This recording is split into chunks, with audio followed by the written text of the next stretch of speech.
Hello hello दोस्तों, स्वागत है आप सभी का अपने यूट्यूब चैनल क्रैश क्लासेस में। आज हम लोग देखने वाले हैं क्लास नाइन्थ का। ठीक है, जो क्लास नाइन्थ का वीवीआई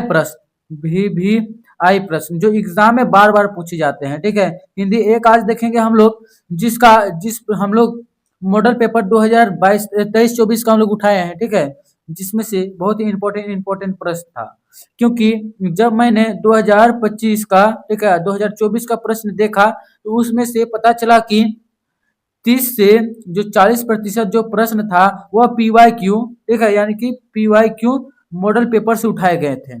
इसलिए मैं सोचा कि बच्चों के लिए यहाँ पे पीवाई क्यू मॉडल पेपर हल करवाया जाए। ठीक है, क्योंकि इससे भी बहुत सारे प्रश्न उठाए जाते हैं डायरेक्ट प्रश्न में एग्जाम में। ठीक है, इसलिए हम लोग देखने वाले हैं आज हिंदी सब्जेक्ट का। ठीक है, हिंदी सब्जेक्ट सबसे पहले स्टार्ट करने से पहले गद्यांश दिया हुआ है, जिसे ध्यानपूर्वक पढ़ना है और 1 से 4 तक का उत्तर देना है। ठीक है, के लिए विकल्प का चयन करें। तो पहला उत्तर प्रश्न क्या हो जाएगा? हमारे देश में कई प्रकार के त्योहार मनाए जाते हैं, इनमें से कुछ धार्मिक से जुड़े होते हैं। ठीक है, तो कोई नव वर्ष के आगमन से जुड़े होते हैं। त्योहार के कारण पूरे वर्ष उमंग से भरा पूरा बना रहता है। नववर्ष के आगमन के समय तो खेत टहलाते टहलाने लगते हैं। ठीक है, उसकी कटाई आरंभ हो जाती है और किसान का मन भी प्रफुल्लित हो जाता है। ठीक है, इसी प्रकार महापुरुषों की याद में मनाई जाने वाली त्योहार हमें मन को देशभक्ति और गौरव की भावना को सराबोर कर देती है। सभी त्योहार के लक्ष्य एक है। हम सभी त्योहार को मिलजुल कर एक हर्षोल्लास के साथ मनाए जाते हैं और उसमें निहित अच्छे विचार संपूर्ण समाज में फैलने में मदद करें, जिससे सभी धर्मों के लोग एकजुट की भावना जागृत हो सके। ठीक है, इसमें से पहला प्रश्न क्या पूछा है? गद्यांश के अनुसार किसके आगमन के साथ समय खेत लहलाने लगते हैं? तो किसके आगमन से लहलाने लगते हैं? तो नव वर्ष के आगमन से। ठीक है, यानी कि ऑप्शन नंबर पहला हो जाएगा। ठीक है, आगे देखेंगे हम दूसरा नंबर प्रश्न क्या है कि गद्यांश के अनुसार हम सभी त्योहार को मिलजुल कर एक साथ मनाते हैं। तो किसके साथ मनाते हैं? तो ये हो जाएगा हर्षोल्लास के साथ। ठीक है, जो ऊपर मैंने गद्यांश में पढ़ा था। आगे देखते हैं क्या है गद्यांश का सार्वत्रिक उचित शीर्षक क्या होगी। तो जो गद्यांश का जो शीर्षक क्या हो जाएगा, तो ये आप लोगों का त्योहार का महत्व हो जाएगा। ठीक है, आगे देखेंगे हम प्रफुल्लित शब्द का पर्यायवाची शब्द होगा। तो प्रफुल्लित शब्द का पर्यायवाची क्या हो जाएगा? तो प्रफुल्लित का हम क्या जानते हैं? खुशी होता है। ठीक है, ऑप्शन नंबर ए। आगे देखेंगे हम क्या है प्रश्न? प्रस्तुत गद्यांश को ध्यानपूर्वक पढ़कर प्रश्न पूछे, यानी कि 5 से 8 तक के लिए सही विकल्प का चयन करें। तो पहला क्या हो जाएगा? परीक्षा और बदलाव।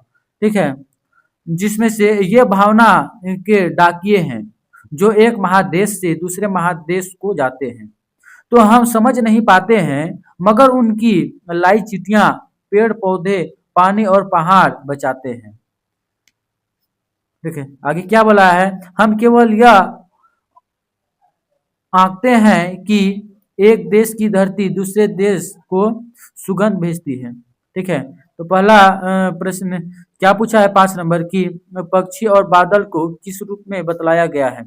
तो पक्षी और बादल को डाकिए के रूप में बदलाया गया है। ठीक है, आगे देखेंगे हम 6 नंबर प्रश्न क्या है कि एक देश से दूसरे महादेश कौन जाते हैं? तो ये कौन जाते हैं? इसका उत्तर हो जाएगा पक्षी और बादल। आगे देखेंगे 7 नंबर प्रश्न क्या है कि सुगंध में कौन सा उपसर्ग होगा? तो सुगंध में जो उपसर्ग होगा वह हो जाएगा आप लोगों का सु। ठीक है, जिसमें से पहले उपयोग होने वाले शब्द को हम बोलते हैं उपसर्ग। ठीक है, आगे देखेंगे हम क्या है प्रश्न 8 नंबर पद्यांश का उचित शीर्षक क्या हो सकता है? तो पद्यांश का उचित शीर्षक प्रकृति का संवाहक हो सकता है। ठीक है, हम लोग देखते हैं प्रश्न 9 नंबर, जिसमें खंड ख होगा जो व्याकरण से संबंधित है। ठीक है, जो पहला क्या बोला है प्रश्न, संख्यावाचक विशेषण की पहचान करें। तो संख्यावाचक विशेषण का पहचान क्या हो जाएगा, ये हो जाएगा आप लोगों का डी, दो बैल। ठीक है, जो संख्या का बोध होता है। ठीक है, आगे देखते 10वां प्रश्न, विज्ञान शब्द में एक प्रत्येक लगाने में नया शब्द क्या बनेगा।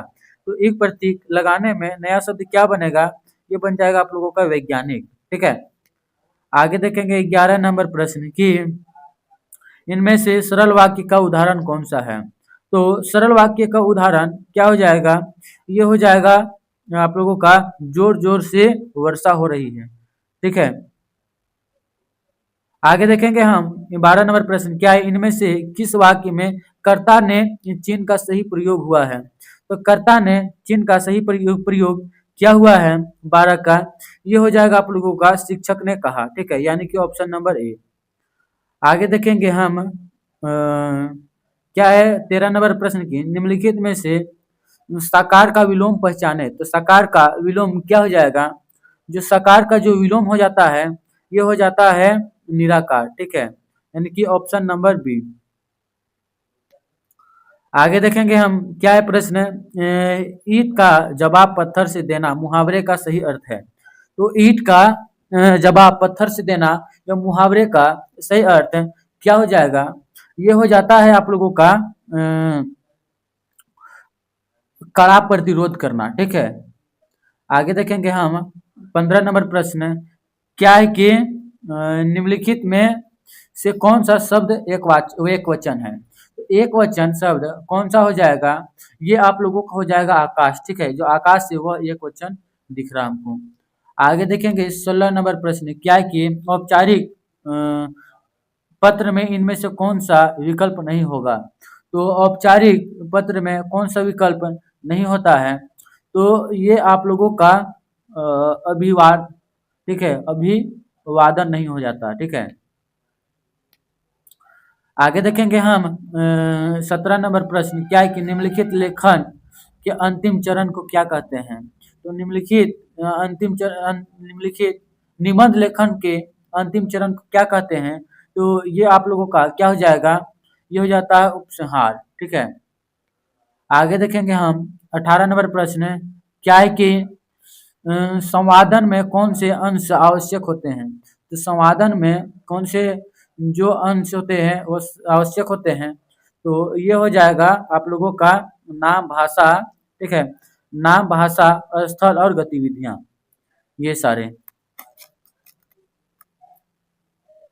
आगे देखेंगे हम खंड ग। ठीक है, जो पाठ्यक्रम पुस्तक से लिए गए हैं। ठीक है, जिसमें से क्या दिया है, पहला निर्देश में प्रस्तुत गद्यांश को ध्यानपूर्वक पढ़कर प्रश्न संख्या 19 से 22 तक के लिए सही उत्तर का चयन करें।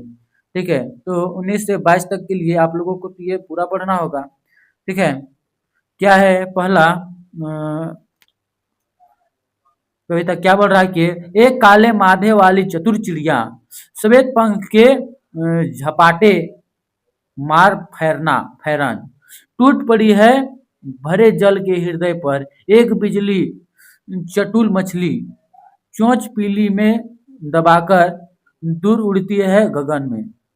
ठीक है, तो इसका उत्तर क्या हो जाएगा, पहला क्या बोल रहा है प्रश्न, चिड़िया के माथे का रंग कैसा है। तो चिड़िया के माथे का रंग कैसा था, ये काला था। ठीक है, आगे देखेंगे हम प्रश्न नंबर 20 क्या है कि कवि ने चतुर किसे कहा है।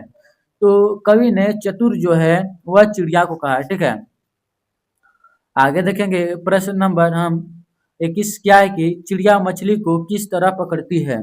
तो जो चिड़िया है वह मछली को किस प्रकार से पकड़ती है, ये हो जाता है डुबकी लगाकर। ठीक है, डुबकी लगाकर। आगे देखेंगे हम 22 नंबर प्रश्न, क्या है कि गगन का पर्यायवाची शब्द नहीं है। तो कौन पर्यायवाची शब्द नहीं है, तो इसका उत्तर क्या हो जाएगा, जो है वसुधा। ठीक है, वह इस गगन का पर्यायवाची शब्द हो जाएगा। आगे देखेंगे हम क्या है कि निम्नलिखित प्रश्न के सही विकल्प का चयन करें। तो जो प्रश्न दिया हुआ उसका विकल्प का चयन करना है। तो पहला क्या है कि साखियां एक शब्द पाठ के आधार पर दिया गया पदों और उनके तत्सम रूप दिए गए हैं। इनमें गलत विकल्प का चयन करें। तो गलत विकल्प का चयन क्या हो जाएगा? जो 23 में है वह क्या हो जाएगा गलत विकल्प? पखा पखी पशु पक्षी, ठीक है, ये जो है गलत हो जाएगा, ठीक है।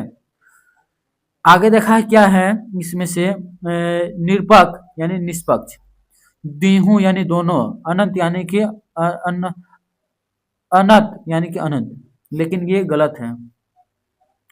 आगे देखेंगे हम 24 नंबर प्रश्न क्या है कि वाक्य पाठ के आधार पर निम्नलिखित में कौन सा वाक्य सही है।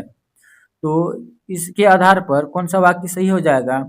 तो जब आप लोग पढ़े होंगे तो इसमें से क्या था कि जो ऑप्शन नंबर जो दूसरा दिया हुआ है वह गलत हो जाएगा, क्योंकि भोग और त्याग के बीच माध्यम मार्ग अपनाना चाहिए, ठीक है, ये गलत है। अच्छा, ये कथन सही है, ठीक है। आगे देखेंगे हम प्रश्न 25 क्या किए, केदी और कोकिला कविता के अनुसार मोहन के व्रत द्वारा किसकी ओर संकेत किया जाता गया है। तो किसकी ओर किया गया है संकेत? तो ये हो जाएगा जो यानी कि मोहनदास करमचंद गांधी की ओर संकेत किया गया है, ठीक है। आगे देखते हैं क्या है, मेघा आई कविता के अनुसार धूल किसका प्रतीक है। जो धूल है वह किसका प्रतीक है? तो ये हो जाएगा युक्ति की, ठीक है, युक्ति की। आगे देखेंगे हम प्रश्न संख्या दिया है, निर्देश दिया है, प्रस्तुत गद्यांश को ध्यानपूर्वक पढ़कर प्रश्न 27 से 30 तक के लिए सही उत्तर का चयन करें। तो क्या दिया हुआ है तो हम लोग पहले पढ़ते हैं गद्यांश। क्या है कि गधे को कभी क्रोध करते नहीं सुना ना देखा, जितना चाहे गरीब को मारो, चाहे जैसी खराब सड़ी हुई घास सामने डाल दो, उसके चेहरे पर कभी असंतोष की छाया भी ना दिखाई देगी, ठीक है।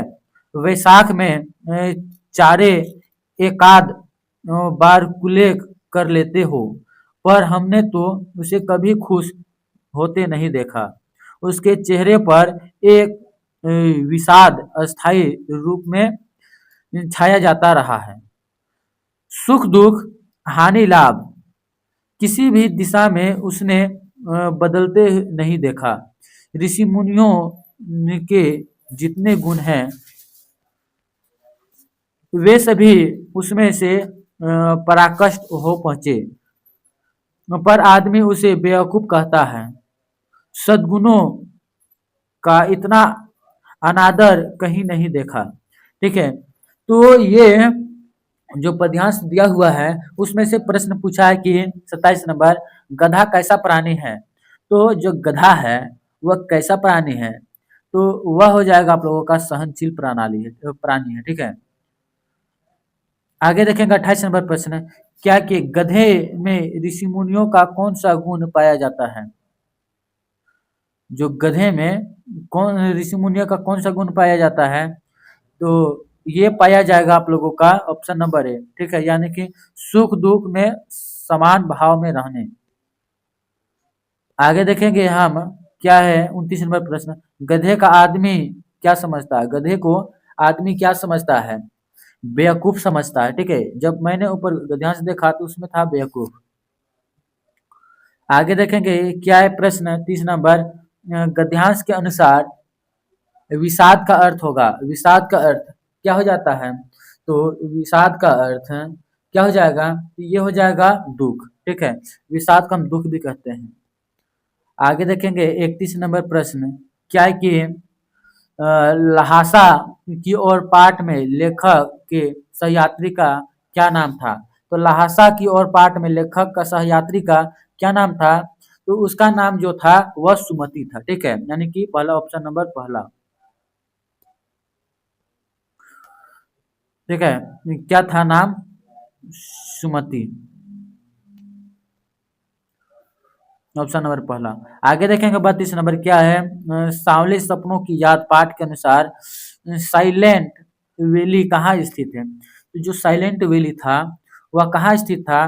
तो ये था आप लोगों का हरियाणा में, ठीक है। अच्छा, हरियाणा में नहीं, केरल में था, ठीक है। इसका उत्तर क्या हो जाएगा? केरल। आगे देखेंगे हम क्या है 33 नंबर प्रश्न। किस ब्रिटिश सेनापति ने देवी मैना पर सहानुभूति दिखलाई थी? तो यह था आप लोगों के लिए, ये ऑप्शन नंबर बी हो जाएगा, ठीक है, यानी कि सर थॉमस है। आगे देखेंगे हम क्या है कि मेरे बचपन के दिन पाठ के अनुसार महादेवी वर्मा को उनकी माता जी ने सबसे पहले किस ग्रंथ को पढ़ाना सिखलाया? तो ये हो जाएगा आप लोगों का ऑप्शन नंबर सी, ठीक है, यानी कि पंचतंत्र, ठीक है। आगे देखेंगे क्या है कि जूता हमेशा टोपी से कीमती रहा है, यह पंक्ति किस पाठ से ली गई है? तो ये हो जाएगा प्रेमचंद के फट्टे जूते से लिया गया है, ठीक है। आगे देखेंगे हम क्या 36 नंबर प्रश्न की मेरे संग की औरतें पाठ में लेखिका की नानी ने अपने पति के मित्र प्यारेलाल से अपनी पुत्री के लिए कैसा वर ढूंढने का आग्रह किया? तो कैसा वर ढूंढने का आग्रह किया था? तो किया था आजादी आजादी का सिपाही, ठीक है। आगे देखेंगे क्या 37 नंबर प्रश्न की रीढ़ का हड्डी एकांकी के रचनाकार निम्नलिखित में कौन है? रीढ़ का हड्डी के लेखक का नाम पूछ रहा है, तो इसका लेखक कौन था? तो माथुर जी थे, ठीक है, जगदीश चंद्र माथुर।